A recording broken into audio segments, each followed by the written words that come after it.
అనే దాని మీద చూస్తారు. ఒక ఫిక్స్డ్గా ఈ రేంజ్ వరకు నేను ఇస్తా అంతే. అయితే ఆ పెట్టుబడిదారి విధానంలో ఉన్నటువంటి సామ్యవాదాన్ని ఈయన పట్టించుకోవట్లా. అమెరికా, యూరోప్ దేశాల్లో విద్యా వైద్యం ఫ్రీ, ఇది తెలియాలి మనకి. విద్యా వైద్యం ఫ్రీ అక్కడ అందుబాటులో ఉంటాయి. బాగా బలిసినోడు తప్పించి ప్రైవేట్ దానికి పోడు, ప్రభుత్వ ఆసుపత్రి, ప్రభుత్వ స్కూల్ దగ్గరికి వెళ్తారట. ఇక్కడ అవి డెవలప్ చేసుకుంటే చంద్రబాబు గారు చెప్పినట్టు అద్భుతం ఉంటది. అప్పుడు నీకు ఒకటి నేనేమంటానంటే, ఇవాళ నాకు జీతం వస్తుంది అనుకోండి, నేనేం లెక్కేస్తాను, రేపు నెలలో అయ్యేది ఏమవుతుంది, పిల్లలకి ఏంటి.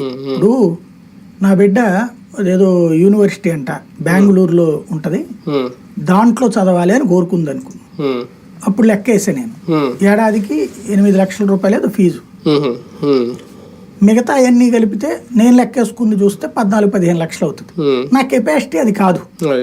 కాబట్టి అమ్మ అట్లా కరెక్ట్ గా నా వల్ల కాదమ్మా, అప్పటికి హౌసింగ్ లోన్ కింద ఇల్లు ఉంది, దాని మీద అడ్డుపెట్టి మళ్ళీ తీసుకోవచ్చు.